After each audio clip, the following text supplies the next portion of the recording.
இந்த மகளிருக்கான இடஒதுக்கீடு மசோதா வந்து தோல்வி அடைஞ்சிருச்சு பாராளுமன்றத்தில். திமுக இங்கே கொண்டாடிக்கிட்டு இருக்காது. உண்மையிலே அது கொண்டாட வேண்டிய விஷயமா அப்படின்னு யோசித்து பார்த்தா, மகளிர்களுக்கு 33% இடஒதுக்கீடு கொடுக்கணும், பாராளுமன்ற உறுப்பினர்களுடைய எண்ணிக்கையை கூட்டணும் அப்படிங்கிறதான் மத்திய அரசு கொண்டு வந்த சட்ட மசோதா.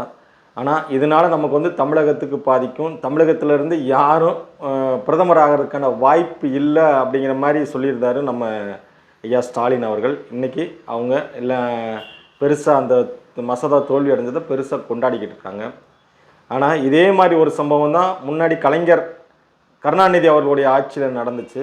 நம்ம இந்த பாரதத்தின் முதல் குடிமகனாக ஐயா ஏபிஜே அப்துல் கலாம் அவர்கள் தேர்ந்தெடுக்கப்பட்டு மீண்டும் அவருக்கு அந்த தேர்ந்தெடுக்கிறதுக்கான ஒரு வாய்ப்பு இருக்கிறப்ப நம்ம திமுக வந்து அவங்களுக்கு சப்போர்ட் பண்ணலை. திமுக அவங்களுக்கு சப்போர்ட் பண்ணாத ஒரே காரணத்தினால தான் மீண்டும் நம்ம ஐயா ஏபிஜே அப்துல் கலாம் அவர்கள் ஆட்சிக்கு குடியரசுத் தலைவராக ஆக முடியல.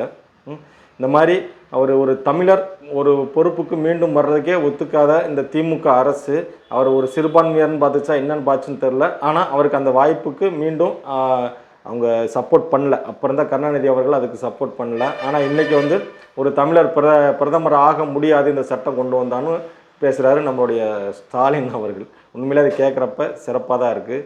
இந்த மசோதா இன்றைக்கி நிறைவேறலான்னா என்ன, கண்டிப்பாக மத்தியில் பாரதிய ஜனதா கட்சி ஆட்சி மீண்டும் அந்த மசோதாவை கொண்டு வந்து கண்டிப்பான முறையில் சட்டமாக இயற்றப்படும். ஏன்னா எவ்வளவோ நடக்க முடியாத விஷயங்களாக பாரதிய ஜனதா கட்சி கொண்டு வந்திருக்கு. காஷ்மீர்லாம் மீட்டு எடுத்திருக்கோம், ராமர் கோயில் கட்டி முடிச்சிருக்கோம். இப்படி எவ்வளவோ விஷயங்கள் பல வருஷங்களாக கடந்த விஷயங்களெல்லாம் மீட்டெடுத்து அதை சரி பண்ணி கொடுத்துருக்கு பாரதிய ஜனதா கட்சி. இந்த விஷயத்தையும் கண்டிப்பாக மீண்டும் கையில் எடுத்து சரியான முறையில் செஞ்சு மக்களுக்கான பெண்களுக்கான அங்கீகாரத்தை கண்டிப்பாக பெற்று தருவார்கள். அரசியலில் என்ன வேண்டுமானாலும் நடக்கலாம், அது எப்பொழுது வேண்டுமானாலும் நடக்கலாம்.